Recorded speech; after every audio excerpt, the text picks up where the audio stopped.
So I don't have much time today, but I figured I'd go over my binders that I've set up over these past few weeks and months.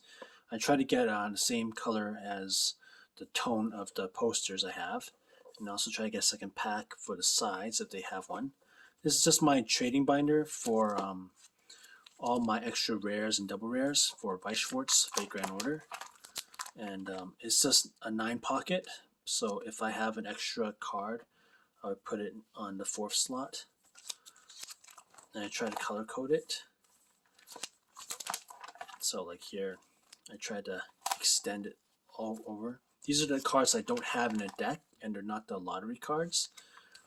So I do try and set it up still because I want to eventually go back to the card shops and then trade for cards I need to make decks from other card games. And I think that's how it's going to work because that's how it's always worked.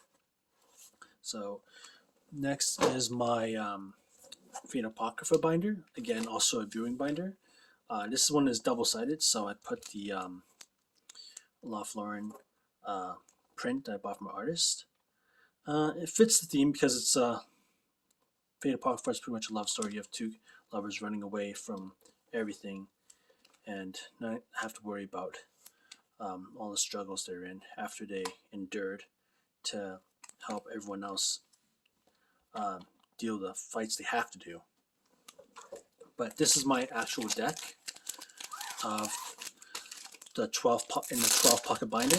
It's just like when you play your gacha games or mobile games and how you have all your characters and cards lined up. You want to have it all laid out for you and make it as easily accessible as possible. I could have gotten the zipper one, but I didn't want to because I want to make it as easy to handle as possible. So this is actually my deck that I can take my cards out from the sides. And everything is double sleeved now in 2020. But here you can see it's all fleshed out. I have all English cards for Fate Grand Order Babylonia, but my Apocrypha, I could not get anything else but Japanese, so I bought a nice little lot. So it's nice, like 3 pages, and you already have your full deck for Fate Grand Order Babylonia. Apocrypha, these are my Japanese cards. Not sure you can see it. But because of camera recognition technology now, we have people that can play remotely. They'll see the picture, and then they'll bring up the card, and people can translate immediately. So there's a big, huge boon in that. I think I got a good deal if that's the case. I know Magic the Gathering has the spellbook feature, which lets you do that. So these are all Japanese cards, but because the pictorial value is there and because it was relatively cheap, I got a good bargain on it. I put some English cards in here. So this is my first deck. All my first deck here. And this is my second deck, an Apocrypha. 4 boxes of Fate Apocrypha, and you can have 2 decks. Even though it only has 3 colors, it is a high-powered, high-demand deck, which I couldn't get any boxes for it, so I had to just make a deck, which to have the value for it. Fate Grand Order was 6 boxes, but it had lots of signed cards and chase cards, and it's taking the series forward. So all these Chaldea cards, they may carry forward into another set because they have the 2 movies now right after the series ended, all based on the mobile game, with Babylonia was Singularity 6, Camelot was Singularity 7, that was the movie, and then another movie, Singularity 7, Camelot was Singularity 5, and now they're doing the Singularity 7 movie, which is versus Solomon in the Temple of Time.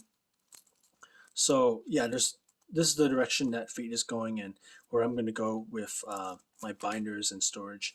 They have the full mobile game, which is what propelled it forward, like years of anime, movies, and toys, and I have the Fate Grand Order Duels set as well. So they have the full media and product line for Fate, which is why I'm going to be supporting that.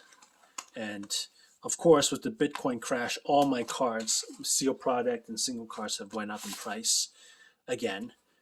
And yeah, it just keeps on going up and up. I have three.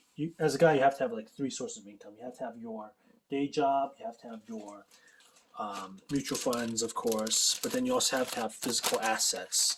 And I think playing cards is just the best way to go. Weiss Schwarz has shown tremendous growth, as pretty much for an older game, that's impressive.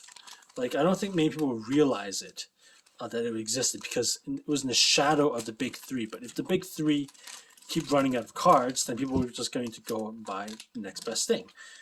But it isn't this next best thing, because these are heavily animated orientated cards that have all the great best series.